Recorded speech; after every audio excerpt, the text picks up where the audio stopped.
Check. Hello hello. ప్రభునందు ప్రియమైన దేవుని వారలారా, దేవుని యొక్క అత్యధికమైన కృపను బట్టి ఈ సంవత్సరం కూడా మనము ఆయన సన్నిధికి క్రిస్మస్ పండుగ సందర్భంగా మనం ఇక్కడ చేరుకుని ఉన్నాం. అందుకే దేవుని మహింపరుస్తున్నాను. చేరి వచ్చిన మీ అందరికీ క్రిస్మస్ శుభాకాంక్షలు తెలియజేస్తూ మన దేవుడు రక్షకుడైన యేసుక్రీస్తు ప్రభుల వారి పేరిట నా హృదయపూర్వక వందనములు తెలియజేస్తున్నాను. సాధారణంగా క్రిస్మస్ వేడుకలో ఉన్నప్పుడు వాక్యానికి మనకు తగిన సమయం చాలా అరుదుగా దొరుకుతూ ఉంటుంది. అయితే ఇంతవరకు దేవుణ్ణి మనము కీర్తనలతోనూ సంగీతములతోనూ మహిమపరిచి ఉన్నాం. కొద్ది నిమిషాల పాటు ఈ సమయాన్ని మనం వర్తమానం కొరకు సమయాన్ని కేటాయిద్దాం. వాక్యము అయిపోయిన తర్వాత తదుపరి పిల్లలు స్కిట్ ఏదో ప్లాన్ చేశారట. ఆ స్కిట్ కూడా ఉంటుంది. వారిని ఎంకరేజ్ చేద్దాం మనం. దయచేసి అందరూ తలలు వంచి ప్రార్థనలు ఏకీభించవలసిందిగా మనవి చేస్తున్నాను. ప్రార్థన. మహాపరిశుద్ధుడైన మా ప్రియ పరలోకపు తండ్రి, మీకే స్తోత్రములు నాయన. క్రిస్మస్ పండుగను పురస్కరించుకుని మేమందరము మీ సన్నిధిలో ఈ రీతిగా చేరి ఉన్నాం. నిజమైనటువంటి క్రిస్మస్ అంటే ఏమిటో మాకు బయలుపరచమని ప్రాధేయపరచు. మా ప్రభువును ప్రియరక్షకుడైన యేసుక్రీస్తు ప్రభుల వారి పేరిట మీకే సమర్పించి ప్రార్థించి వేడుకొంచున్నాను తండ్రి. ఆమెన్.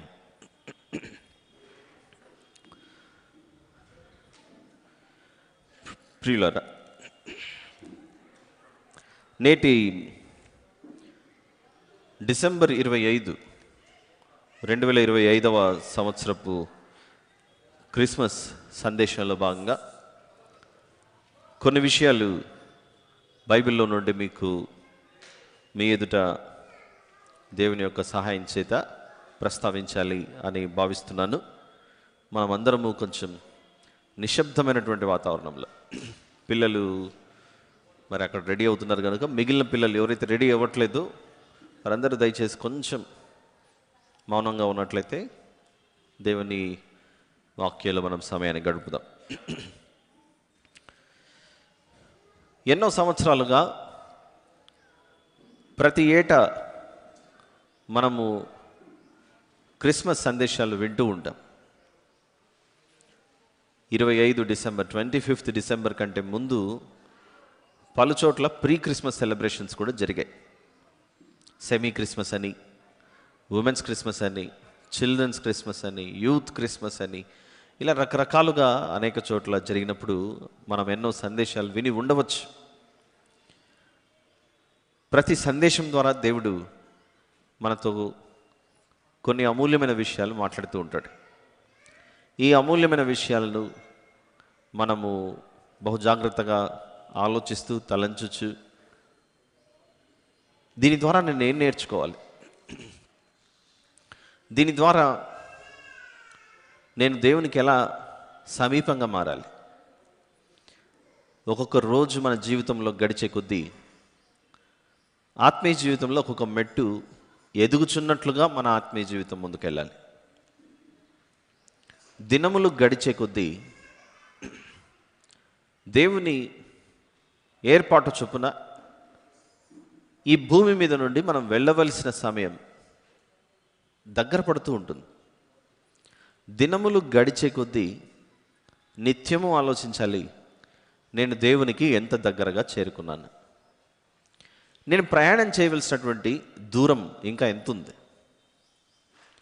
ఒక చోటు నుండి మరొక చోటుకి ప్రయాణం చేసేటప్పుడు ఎక్కువ కాలం పడితే, అంటే ఉదయం 9 గంటలకు ఒక పట్టణం నుండి మరొక పట్టణానికి ప్రయాణం కట్టినప్పుడు నేను ఇంకా ఎన్ని కిలోమీటర్లు ప్రయాణం చేయాలి, ఇంకా ప్రయాణం చేయవలసినటువంటి గ్యాప్ ఎంత ఉంది.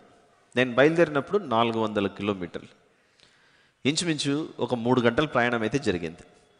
3 hours ప్రయాణం జరిగిన తర్వాత నేను ఎంత దూరం వచ్చానో ఇంకా ఎంత ఉంది చేయవలసినటువంటి జర్నీ. అని ఎలాగైతే ఈ యాత్రలో, ఈ ప్రయాణంలో సాధారణంగా మనం ఆలోచిస్తూ ఉంటామో, సంవత్సరంలో గడిచే కొద్దీ, బహుశా మనం లాస్ట్ ఇయర్ కూడా ఎక్కడున్నా కూడా ఆయా ప్రాంతాల్లో మనం క్రిస్మస్ వేడుకలు జరుపుకుని ఉండవచ్చు. సంవత్సరంలో గడుచున్నవి, పండుగ దినములు వస్తున్నాయి. కానీ నా ఆత్మీయ యాత్రలో, నా ఆత్మీయ జీవితంలో నేను ఎంతవరకు అడుగు ముందుకు వేశాను అనేది ఖచ్చితంగా మనం ప్రశ్నించుకొని, పరిశీలించుకొని, పరీక్షించుకోవాల్సిన అవసరం ఉంది. అందులో భాగంగా ఈరోజు 4 సందర్భాలను మీకు చూపించాలి అని అనుకుంటున్నాను. మొదటిది లూకా సువార్త 1వ అధ్యాయం. లూకా సువార్త 1వ అధ్యాయం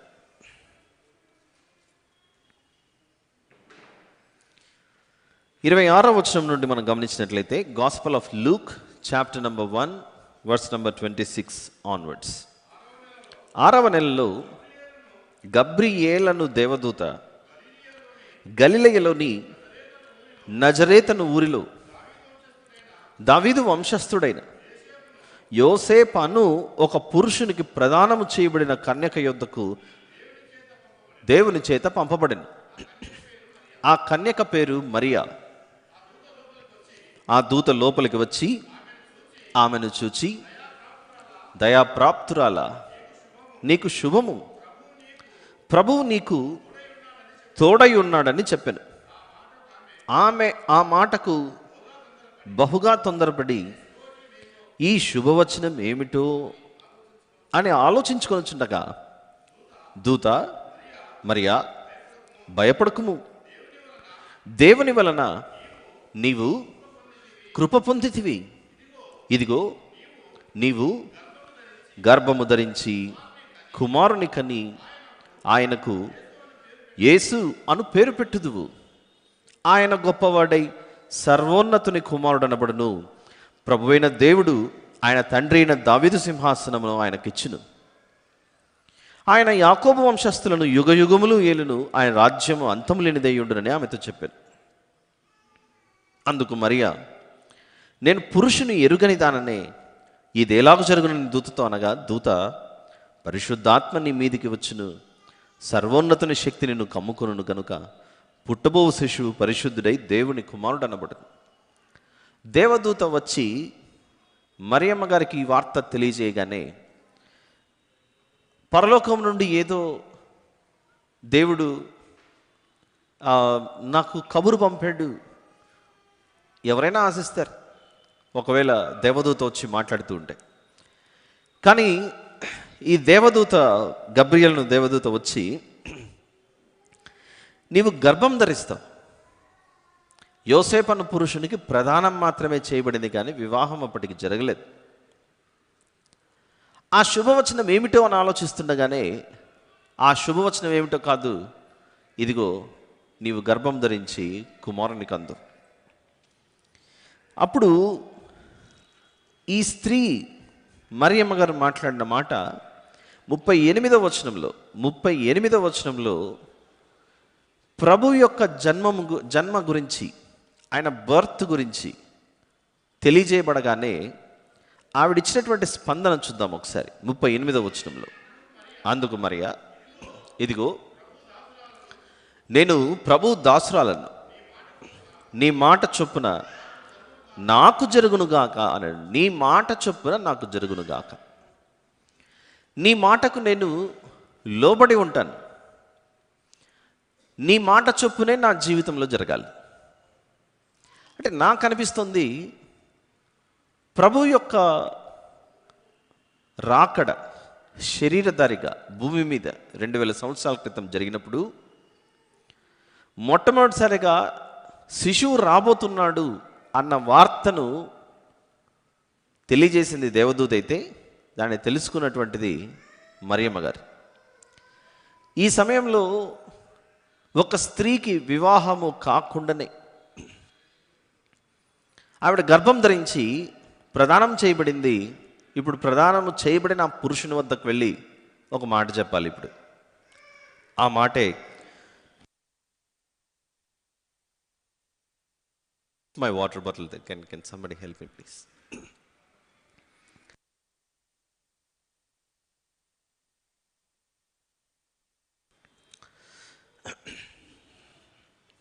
Thanks.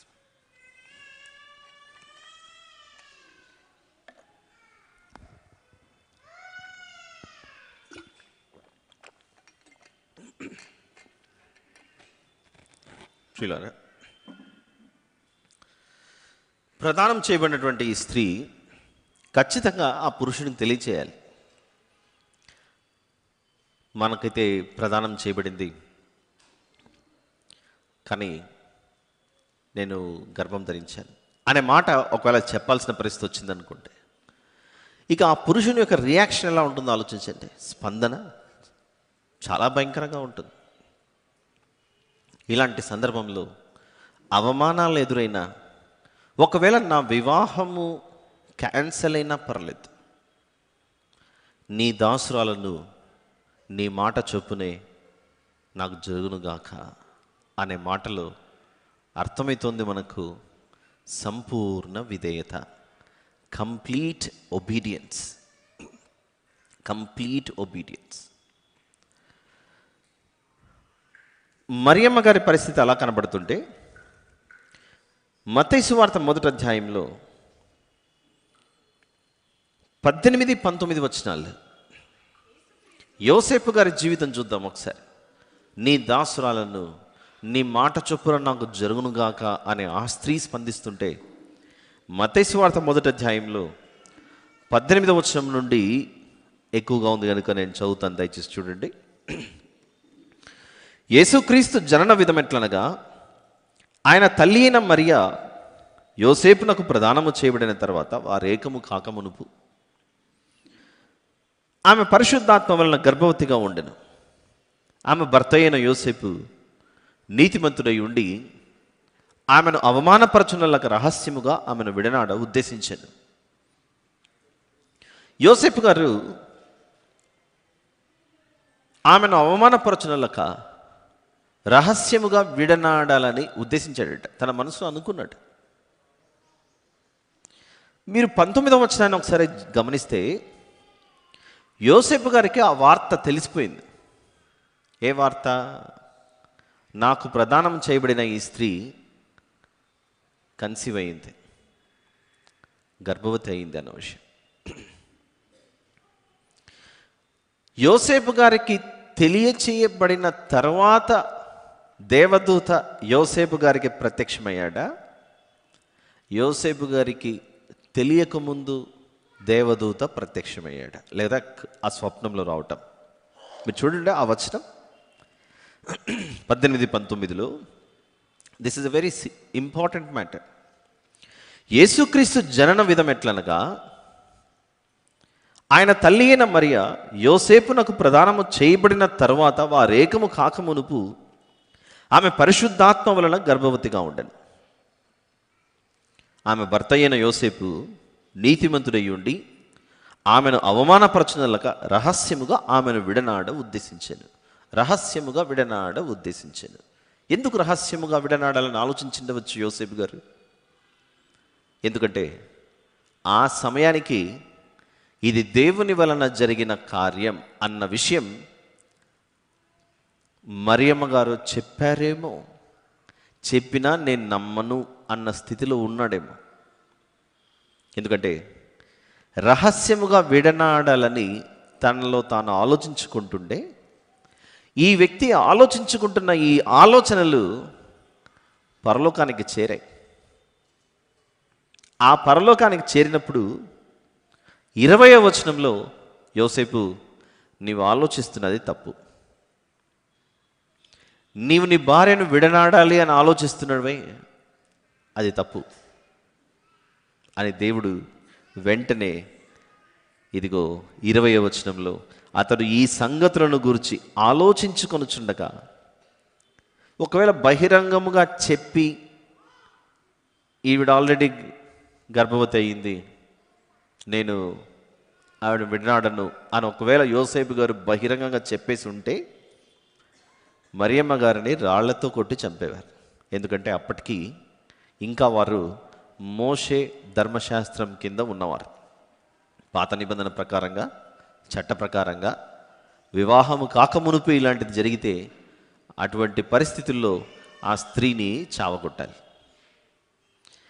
అయితే యోసేపు గారు అలాంటి పరిస్థితి ఈ స్త్రీకి రాకూడదని తనలో తాను ఆలోచించుకుంటూ రహస్యముగా విడనాడాలని ఆలోచిస్తుంటే మనిషి ఆలోచించే ఆలోచనలు దేవుని సన్నిధి చేరుతున్నాయి.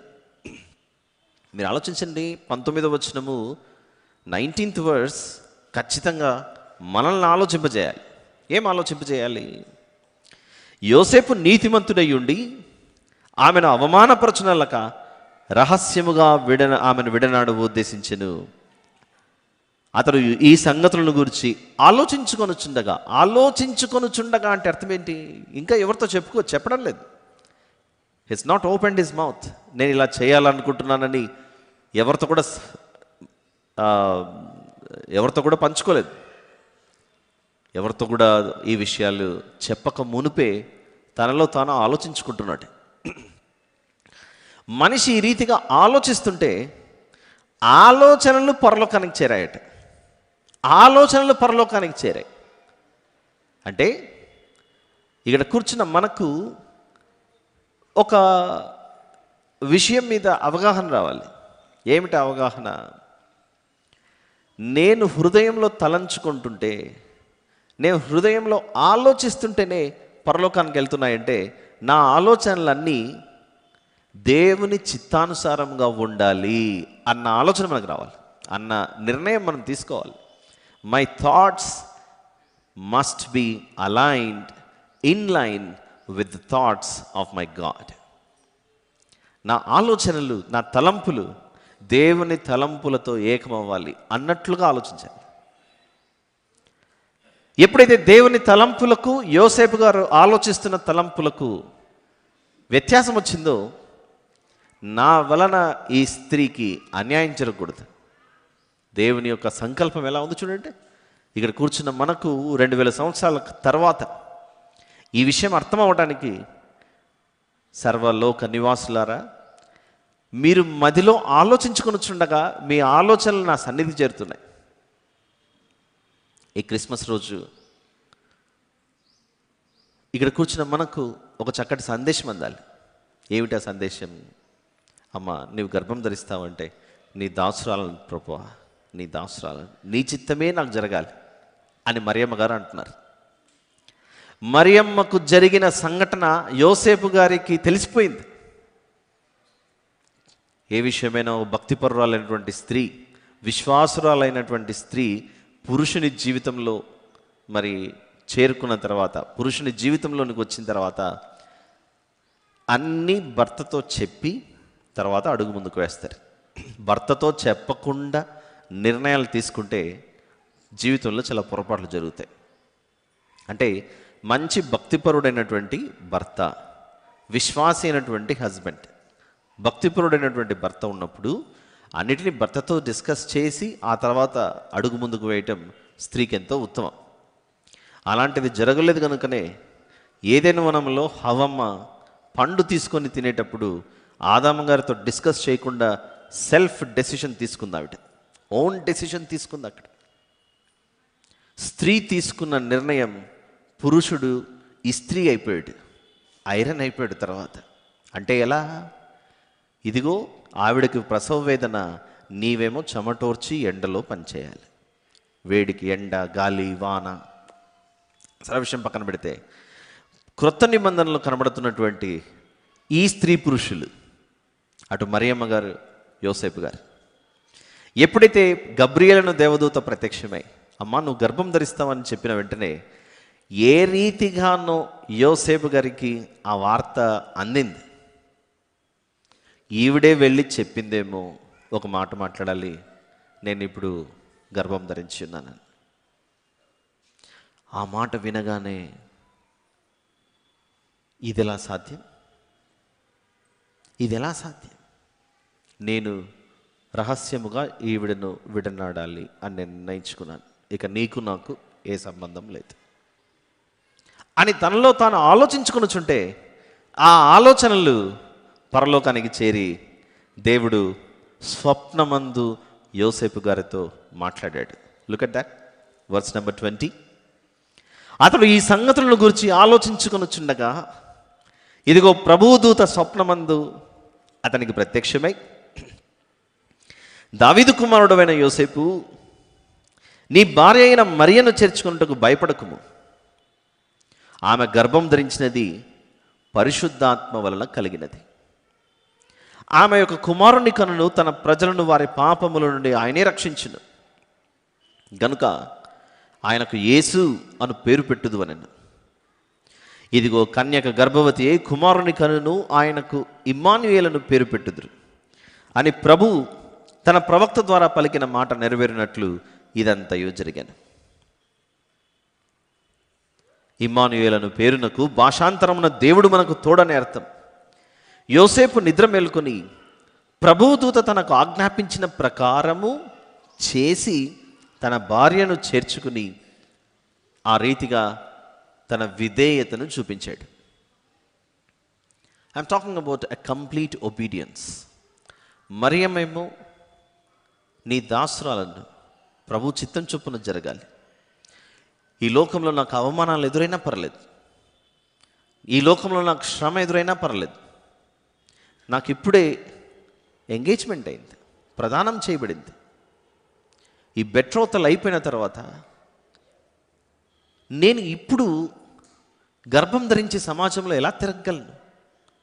అందరూ హేళన చేస్తారు, అందరూ ఎగతాళి చేస్తారు.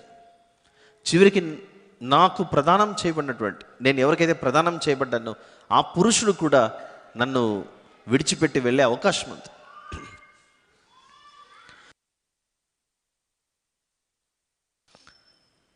అయినప్పటికీ సమాజంలో నాకు ఈ అవమానం ఎదురైనా పర్లేదు, దేవుని చిత్తమే జరగాలని పరిస్థితులు చాలా కఠినంగా ఉన్న రోజుల్లో ఆవిడ ప్రాణాన్ని పణంగా పెట్టి, జీవితాన్ని పణంగా పెట్టి, రాళ్లతో కొట్టబడతానని తెలిసినప్పటికీ దేవా నీ చిత్తమే జరగాలి అని ఒప్పుకుంది ఆవిడ. నాకొద్దు ప్రభువా, నాకు మొన్ననే ప్రదానం చేయబడింది, అందరి ముందర నేను గర్భం ధరించి ఎలా తిరగలను, నువ్వు వేరే వాళ్ళని చూసుకో. నిర్గమకాండంలో మోషే గారిని దేవుడు పిలిచినప్పుడు, మోషే గారిని దేవుడు మొదటిసారిగా పిలిచినప్పుడు, ప్రభువా నేనే దొరికానా ప్రభువా, నువ్వు వేరే వాళ్ళని చూసుకో ప్రభువా అనలేదా మోషే గారు? మోషే గారు ఐగుప్తులో నుండి నా ప్రజలను నువ్వు తీసుకురావాలి అని దేవుడు మోషేకు పిలుపునిచ్చినప్పుడు మోషే గారికి, నేను రాను ప్రభువా, నా నాలుగు కూడా మందం ఉంది తండ్రి, నా నాలుగు కూడా సరిగా లేదు, నువ్వు వేరే వాళ్ళని చూసుకో ప్రభువా, నేనే ఉన్నానా ప్రభువా అని అంటాడు అక్కడ. ఆ రీతిగా ఇక్కడ మరియమ్మ గారు ప్రవర్తించట్లేదు, సంపూర్ణ విధేయతకు అప్పచెప్పేసుకుంది. ఆ తర్వాత సరే ఈవిడ వెళ్ళి పాపం నాకు దేవదూత కనుక ఎవరైనా నమ్ముతారు చెప్పండి? ఫర్ ఎగ్జాంపుల్ ఇక్కడే ఎంగేజ్మెంట్ అయినటువంటి వాళ్ళు ఎవరైనా ఉన్నారో నాకు లేదు, లేదా భవిష్యత్తులో చేసుకోబోయే వాళ్ళు ఉన్నారేమో నాకు తెలియదు. ఎంగేజ్మెంట్ అయిన తర్వాత మీకు ప్రదానం చేయబడినటువంటి స్త్రీ వచ్చి, ఇదిగో నేను గర్భం ధరించాను, దేవదూత వచ్చి నాకు చెప్పాడు, ఏ లోకరక్షకుడు నాలో ఉంచి వస్తాడంట అంటే ఇక్కడ ఉన్న పురుషులు ఎవరైనా నమ్ముతారు చెప్పండి? ఇంపాసిబుల్. మనం ఎలాగైతే నమ్మే పరిస్థితి లేదో, యోసేపు గారు కూడా అదే పరిస్థితిలో ఉన్నారు. అలాంటి పరిస్థితుల్లో స్వప్నమందు దేవదూత ద్వారా దేవుడు ఈ విషయాన్ని తెలియపరచగానే యోసేపు గారు ఏం చేశారట? 24వ వచనంలో ప్రభువు దూత తనకు ఆజ్ఞాపించిన ప్రకారము చేసి, ప్రభువు దూత తనకు ఆజ్ఞాపించిన ప్రకారము చేశాడట. వద్దు నాకు ఈవిడ అనుకుని డిసైడ్ అయిపోయాడు మైండ్లో. ఈవిడ నాకు వద్దు అనుకుని డిసైడ్ అయినటువంటి పరిస్థితుల్లో స్వప్నమందు దేవుడు మాట్లాడగానే యోసేపు గారు కూడా ఏ రీతిగా మారు మనసు పొందాడు? అక్కడ మారు మనసు అంటే నా ఉద్దేశం మనస్సును మార్చుకున్నాడు. I want to obey my God, నా దేవునికి సంపూర్ణంగా నా జీవితాన్ని నేను సమర్పించుకోవాలి అని యోసేపు గారు విధేయత చూపించారు. ఇప్పుడు ఇంకొంచెం ముందుకెళ్ళి లూకాసు వార్త 2వ అధ్యాయం దగ్గరికి వద్దాం. లూకాసు వార్త 2.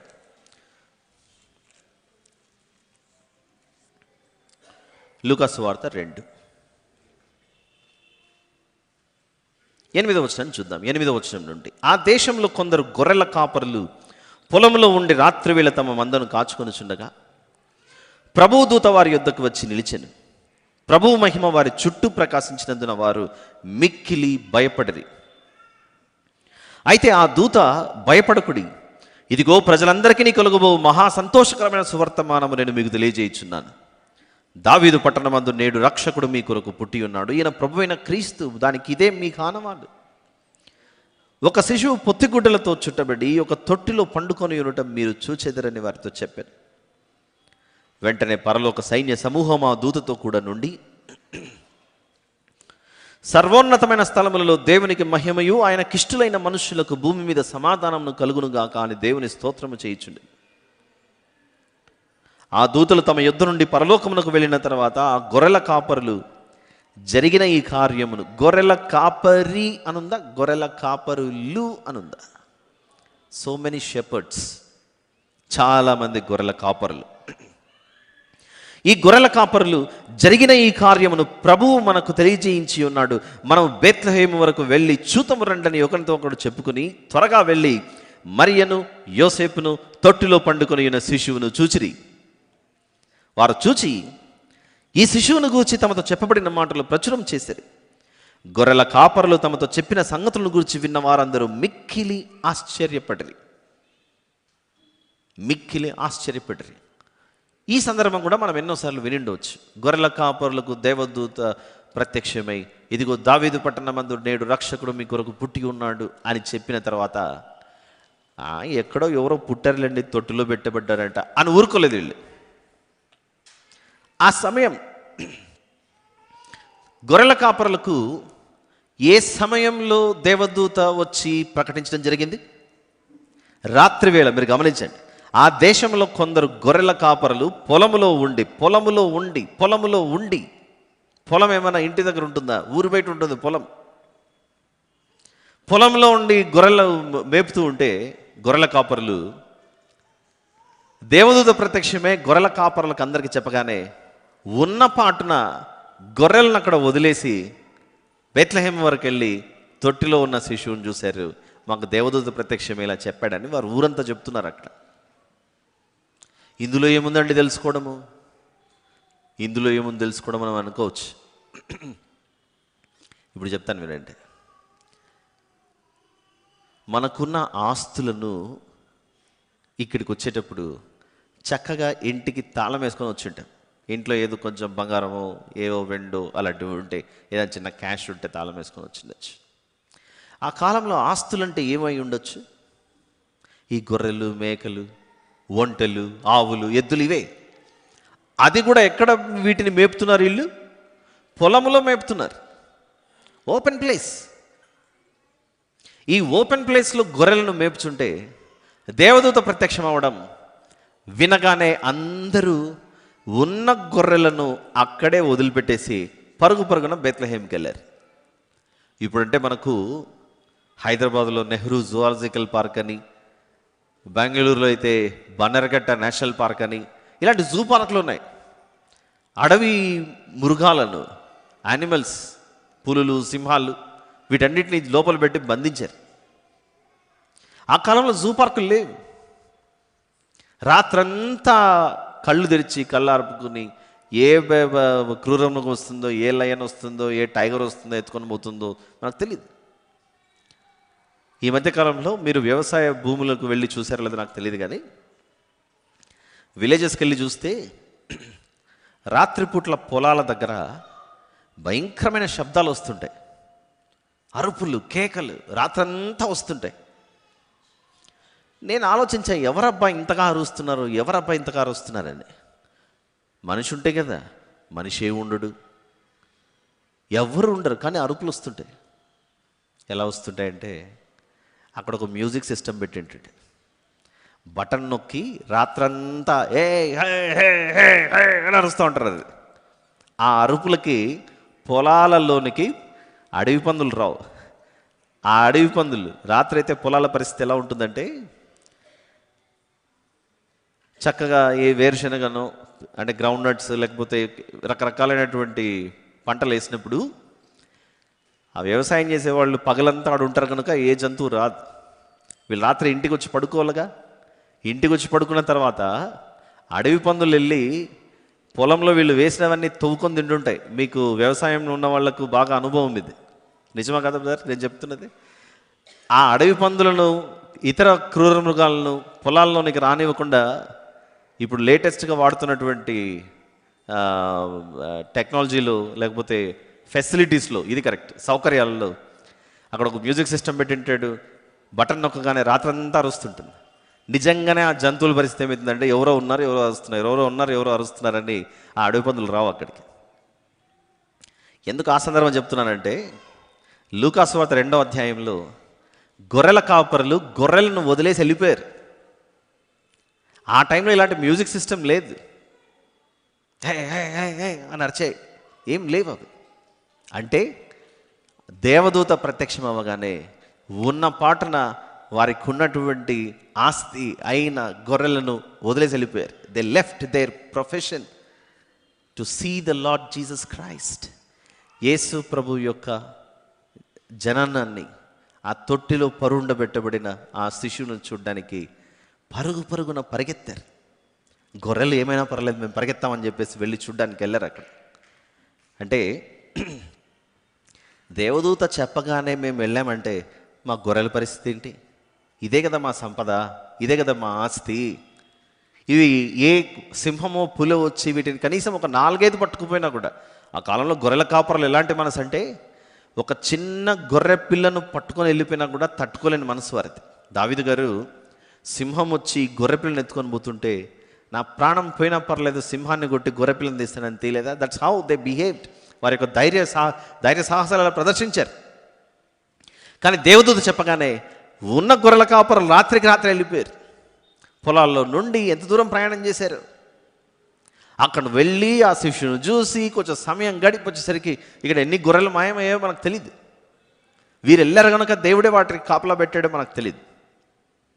కానీ ఇక్కడ కూడా కనబడుతుంది, దేవదూత చెప్పగానే ప్రభువుని చూడడానికి బయలుదేరారు.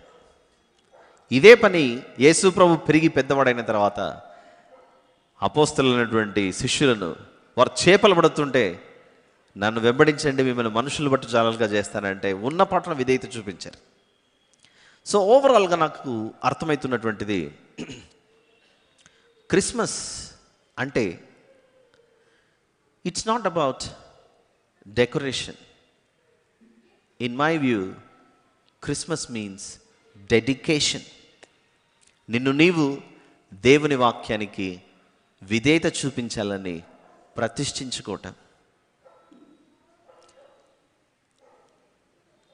Another important point, one more important point. Many a times we sing carols. క్యారల్స్లో పాటలు పాడుకుంటూ వెళ్ళడం చాలా సంతోషకరమైనటువంటిదే. More than singing carols, I feel it is better to show our commitment. More than carols, commitment is more important. More than celebrations, our conviction is important. More than decoration, dedication is important. క్రిస్మస్లో అలా కనబడుతుంది. ఇంకోటి చూద్దాం. మత్తయి సువార్త 2వ అధ్యాయం. మత్తయి సువార్త 2వ అధ్యాయం. ఎంతమంది యొక్క కమిట్మెంట్, ఒబీడియన్స్ ఇవన్నీ చూపించాను ఇప్పటివరకు నేను. How many that we have seen so far? ఎంతమందిని చూసా చెప్పండి. నంబర్ 1 ఎవరిది చూసాం? మరియమ్మ గారు. నంబర్ 2 యోసేపు గారు. నంబర్ 3 గొర్రెల కాపర్లు. ఇప్పుడు నంబర్ 4 మత్తయి సువార్త 2వ అధ్యాయం మొదటి నుంచి కొన్ని వచనాలు చదువుకుందాం.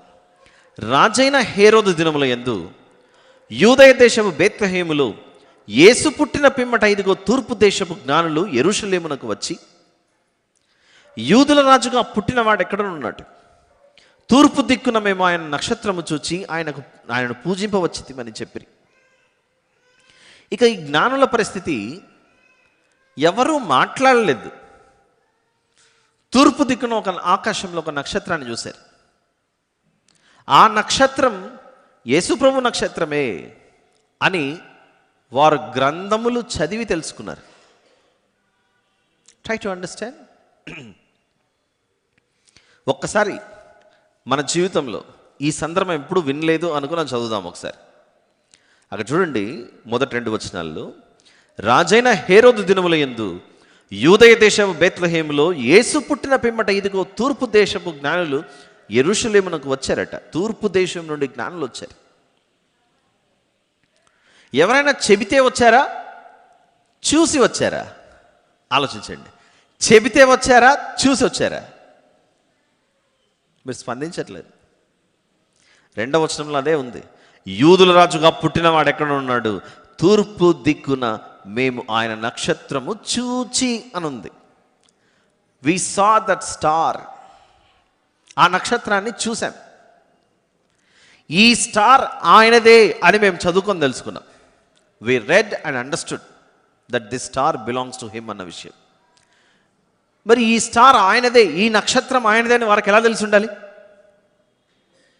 క్రొత్త నిబంధనలో మొదటి పుస్తకం మత్తయి సువార్త, దీనికంటే ముందున్నటువంటివి ఇంకా ఓల్డ్ టెస్టిమెంటే. ఆదికాండం నుంచి మలాకీ వరకు ఉన్నటువంటి పుస్తకాలే. అంటే ఈ నక్షత్రం గురించి క్రొత్త నిబంధనలో చెప్పే అవకాశమే లేదు. పాత నిబంధనలో ఎక్కడో చెప్పు ఉండాలి, ఓల్డ్ టెస్టిమెంట్లో ఎక్కడో చెప్పు ఉండాలి. అంత విషయాన్ని ఈ జ్ఞానులు అంటేనే వైస్ మెన్, బాగా చదువుకొని ఉండాలి. చదువుకొని ఏదో ఒక స్టార్ ఉందండి, ఆ స్టార్ గురించి ఎక్కడో చెప్పబడింది అని రీసెర్చ్ చేసి ఉండాలి. వీళ్ళు రీసెర్చ్ సైంటిస్టులు అయి ఉండదురేమో వీళ్ళు.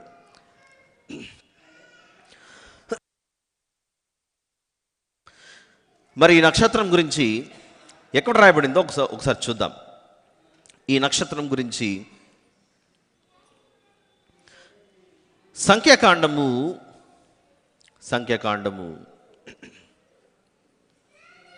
24వ అధ్యాయం. మన ఇండ్ల మీద స్టార్ పెట్టుకోవడము, చర్చెస్లో స్టార్ పెట్టుకోవడము, ఇవన్నీ మనకు అలవాటే. కానీ there is something very strong explanation and meaning behind this star.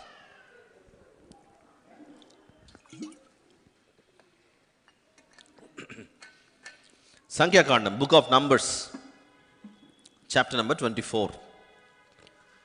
బహుశా ఇది మనం కూడా పెద్దగా చదివిన వాళ్ళం కాకపోయి ఉండొచ్చు. ఈ సందర్భం ఒకసారి వర్స్ నెంబర్ 17లో చూద్దాం. 17వ వచనంలో చూద్దాం. ఆయనను చూచుచున్నాను కానీ ప్రస్తుతముననున్నట్టు కాదు.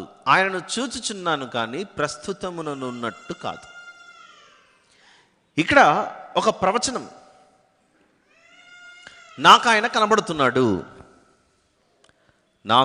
కనబడుతున్నాడు, కానీ దగ్గరలో కనపడట్లేదు, ఎక్కడో దూరంలో ఉన్నట్లు కనబడుతున్నాడు. ఆయనను చూచుచున్నాను కానీ సమీపముననున్నట్టు కాదు, దగ్గరలో ఉన్నట్లు కాదు, చాలా దూరంలో ఉన్నాడు. రాజదండము ఇశ్రాయేలులో నుండి లేచును. దానికంటే ముందు ఉన్నటువంటి లైనే నక్షత్రము యాకోబులో ఉదయించును. నక్షత్రము యాకోబులో ఉదయించును. ఈ నక్షత్రము యాకోబులో ఉదయిస్తుందని, ఇది చాలా దూరంలో ఉంది, సమీపమున లేదు అనే మాట ఇక్కడ సంఖ్యాకాండం 24లో కనబడుతుంది. అంటే మత్తయి సువార్త 1వ అధ్యాయంలో జ్ఞానులు సంఖ్యాకాండంలో ఉన్న నక్షత్రం గురించి చదివి ఉండాలి. ఇది పైపైన విని వెళ్ళిపోయే సందర్భం కాదు. జ్ఞానులు ఏ దేశం నుంచి వచ్చారు? తూర్పు దేశాల నుంచి వచ్చారు. తూర్పు దేశపు జ్ఞానులు ఈస్ట్ నుండి ఎక్కడి నుంచి వచ్చారు. అంటే ఇశ్రాయేలు దేశం ఇలా ఉంటే, ఇశ్రాయేలుకు చాలా దూరంలో తూర్పు దేశాలు అనేవి ఉన్నాయి. ఈ తూర్పు దేశంలో ఉన్నటువంటి జ్ఞానులు ఈ నక్షత్రం గురించి చదువుకొని ఇక్కడికి వచ్చారు. ఇప్పుడు మనకు డౌట్ రావాలి. ఇప్పుడంటే మనకి ఇంటర్నెట్ టెక్నాలజీస్, కంప్యూటర్ సిస్టమ్స్ అన్నీ ఉన్నాయి. ఎక్కడో ఒక ఎడ్యుకేషన్, ఒక యూనివర్సిటీ ఇంట్రడ్యూస్ చేస్తే మనం ఇక్కడ నుంచే వీటిని బాగా ప్రాక్టీస్ చేసుకొని చదువుకొని అన్నీ వెళ్ళిపోవచ్చు. IELTS అని, TOEFL అని, ఇలాంటివేవో చాలా చదువులు ఉన్నాయి. కానీ ఆ కాలంలో ఇశ్రాయేలీల గురించి చెప్పబడిన మాట సంఖ్యాకాండంలో, అది కూడా సంఖ్యాకాండం అంటే ఎన్నో పుస్తకం? ఆదికాండం, నిర్గమకాండం, లేవియాకాండం, సంఖ్యాకాండం, ద 4th book. పాత నిబంధనలో ఎన్ని పుస్తకాలు? 39 books, 39 పుస్తకాలు. 39 పుస్తకాల్లో 4th book నంబర్స్ అయితే, సంఖ్యాకాండం అయితే, ఈ సంఖ్యాకాండము ఇశ్రాయేల్ దేశం నుండి తూర్పు దేశానికి వెళ్ళి ఉండాలి. అక్కడికి వెళ్ళిన తర్వాత అక్కడ ఉన్నటువంటి ప్రజలు ఈ దేశానికి సంబంధించిన విషయాన్ని అక్కడ చదువుకున్నారు. ఆ జ్ఞానులు రీసెర్చ్ చేశారు. గ్లోబల్ ఎడ్యుకేషన్ చేసి ఉండాలి అక్కడ. ఇక తూర్పు దేశానికి సంఖ్యాకాండం ఎలా వెళ్ళింది? అదొక స్టోరీ, అదొక హిస్టరీ. స్టోరీ అంటే కథ చెప్తున్నాడు అనుకోవచ్చు, ఇదొక హిస్టరీ, చరిత్ర. రాజుల గ్రంథాలు చదివితే, రాజులు 1వ గ్రంథము, రాజులు 2వ గ్రంథం చదివితే ఇశ్రాయేలీలు బబులోను చెరలోకి వెళ్ళిపోతారు. దేవుని మాట వినకపోతే దేవుడు యెరూషలేమును పడగొట్టి దానియేలు, షద్రకు, మెషకు, అబేద్నెగోలు అనే వీరు, తర్వాత యెహెజ్కేలు గారు, ఇలాంటి అనేక మంది విశ్వాసులు చెరపట్టబడతారు. వారు బబులోను చెరలో నెబుకద్నెజరు వద్ద ఉన్నా అక్కడికి వెళ్ళిన తర్వాత కూడా అవిశ్వాసుల మధ్య విశ్వాసులుగా వీరు తిరిగారు. ఎవరెవరు? దానియేలు గారు, షద్రకు, మెషకు, అబేద్నెగోలు అన్నటువంటి వారు, యెహెజ్కేలు గారు, ఆ తర్వాతి కాలంలో మనకు కనబడుతున్నటువంటి ఎస్తేరు గ్రంథంలో కనబడుతున్న మొర్దెకై, ఎస్తేరు గారు, తర్వాత అక్కడ ఉన్నటువంటి కాలంలో ఎజ్రా, నెహమ్యా లాంటి భక్తిపరులు అక్కడ ఉండి ఒక బలమైనటువంటి విత్తనాన్ని విత్తారు. మా దేవుడు ఒకరోజు మమ్మల్ని తిరిగి మళ్ళీ తీసుకెళ్తాడు, మేము మళ్ళీ అక్కడికి వెళ్తాం. అలా ఎంతెంత పెద్ద గొప్ప గొప్ప పనులు చేశారో మనకు తెలియదు. ఏ రీతిగా గ్రంథం అక్కడికి వెళ్ళిందో అది దేవుని యొక్క ఏర్పాటు. అక్కడ ఉన్నటువంటి స్థానికులు యాకోబులో ఒక నక్షత్రం వస్తుందట, ఆ నక్షత్రం కొరకు మనం ఎదురు చూడాలి. చెబితే విధేయత చూపించలేదు జ్ఞానులు. మత్తయి సువార్తలో చదువుకొని విధేయత చూపించారు. That's important here. మొత్తం 4 ఇంపార్టెంట్ రోల్స్. యేసు ప్రభు జననం జరిగినప్పుడు గర్భంలో శిశువును మోసినటువంటి మరియమ్మ గారి విధేయత చూడండి.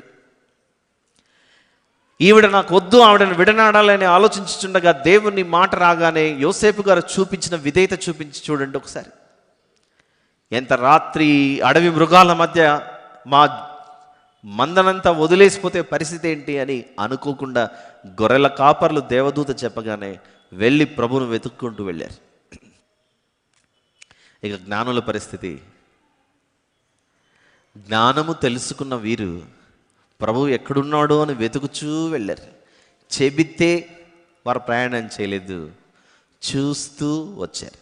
చూడ్డానికి ఇది ఆయనదే అని ఎలా తెలిసింది వారికి? గ్రంథములను పరిశీలించారు, గ్రంథములను చదువుకున్నారు, చదువుకొని ఎదురు చూశారు. వారి నిరీక్షణకు దేవుడు ప్రతిఫలం ఇచ్చాడు, విధేయత చూపించాడు, తీసుకెళ్ళాడు.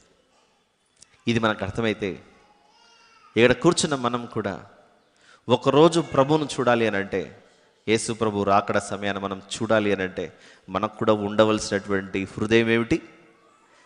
ఆయన చెప్పిన ప్రతి ఆజ్ఞను గైకొనాలి, అవి ఖచ్చితంగా నెరవేర్చబడతాయి.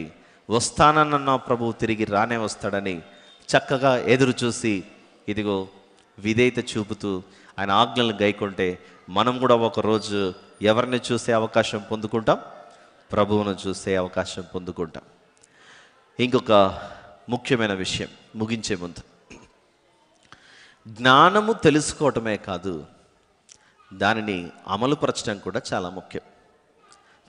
చదువుకొని సర్టిఫికెట్ పెట్టుకోవడం కాదు, దానికి తగినట్లుగా నువ్వు పని చేయడం ప్రారంభించడం ముఖ్యం.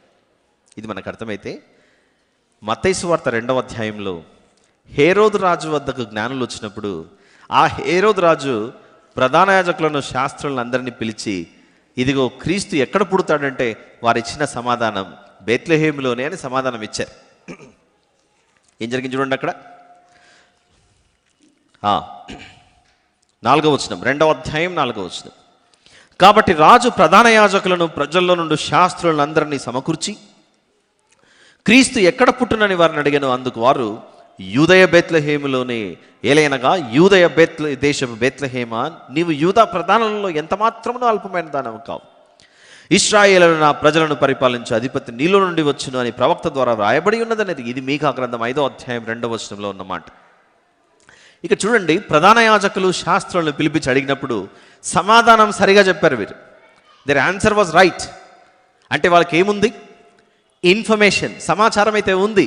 యేసు ప్రభు ఎక్కడ పుడతాడు అన్న విషయం వారికి అవగాహన ఉంది. కానీ జ్ఞానులు బెత్లెహేముకి వెళ్ళాలనే నిర్ణయం తీసుకున్నారు. కానీ ఆన్సర్ చెప్పిన, సమాధానం చెప్పిన ప్రధాన యాజకులు కానీ శాస్త్రులు కానీ, మేము మిమ్మల్ని వెంబడిస్తాం, మేము వచ్చి ప్రభువుని చూస్తామని ఈ సబ్జెక్ట్ తెలిసిన వాళ్ళు మాత్రం వచ్చి చూడలేదు. అంటే దూరం ఉన్న వారికి ప్రభు యొక్క విలువ అర్థమైంది. సమీపంగా ఉన్నవారు మాత్రం ఆయన ఎరుగలేక అవిధేయత చూపించి తిరస్కరించారు. ఈరోజు మనం కూడా, నేను ప్రభువుకు సమీపంగానే ఉన్నాను, నాకంతా తెలుసు అనుకొని నువ్వు దేవుని దూరం చేసుకుంటున్నావేమో. ఒక్కసారి నీ హృదయాన్ని పరిశీలించుకో ప్రియ సహోదరుడా, సహోదరి. ఈ విషయాలు మీ హృదయం అందు భద్రపరుచుకొని, ఇన్ని సంవత్సరాలుగా క్రిస్మస్ అంటే డెకరేషన్ అని, క్రిస్మస్ అంటే క్యారల్స్ అని, క్రిస్మస్ అంటే డాన్సెస్ అని, నాట్యాలని, ఎగరటం అని, ఇలాంటివన్నీ అనుకుంటూ ఆ భ్రమలో ఉండడం మనం ఇక మీదట మానివేసి, ఇక మీద మనం తెలుసుకోవాల్సినటువంటిది, it's more commitment towards God, more than you singing carols all the time, more than decoration. God is asking you to dedicate your life. Decoration కంటే డెడికేషన్, మరి సెలబ్రేషన్ కంటే కమిట్మెంట్ ఎక్కువగా ఉండాలన్న విషయం ఆలోచిస్తారని ఆశిస్తూ ఇంతటితో ఈ సందేశాన్ని ముగిస్తున్నాను. దేవునికి స్తోత్రం. ప్రార్థన చేసుకుందాం. ప్రేమగల తండ్రి, కృపగలిగిన మా దేవ, పరిశుద్ధుడైన మా తండ్రి, మీకే స్తోత్రములు నాయన. నా తండ్రి, 4 విధములైనటువంటి పాత్రలు మేము చూసి ఉన్నాం. చెప్పిన వెంటనే విధేయత చూపించాలని ఆలోచన కలిగి ఉన్నారు. కానీ జ్ఞానమును, మరి సమాచారమును ఎరిగినటువంటి ప్రధాన యాజకులు శాస్త్రులు మాత్రం ప్రభును చూడాలి అన్న తపనతో ప్రయాణం చేయలేదు. నా తండ్రి, అలాంటి తిరస్కరించే మనస్సు మాలో ఉందేమో, మమ్మల్ని మార్చమని ప్రాధేయపడచ్చు. ఎలాగైతే విధేయత చూపించారు, ఈ విధేయత చూపించిన వీరందరి జీవితాలను మేము మాదిరిగా తీసుకుని మీ కొరకు గొప్పగా జీవించడానికి సహాయం చేయమని ప్రార్థిస్తూ, పిల్లలు ఇప్పుడు వేదిక మీద ప్రదర్శించబోచుండగా వారి ద్వారా కూడా నా ప్రభువా మాతో మాట్లాడమని వేడుకొంచు. ఈరోజు ఇక్కడికి విచ్చేసిన వీరందరినీ జ్ఞాపకం చేసుకుని మీ కృపలో వీరిని భద్రపరచమని, సమస్త మహిమ ఘనత ప్రభావాలు మీకు మాత్రమే చెల్లిస్తూ మా ప్రభువును ప్రియరక్షకుడైన యేసు ప్రభు వారి పేట అడిగి వేడుకొని సమర్పిస్తున్నాను తండ్రి. ఆమేన్.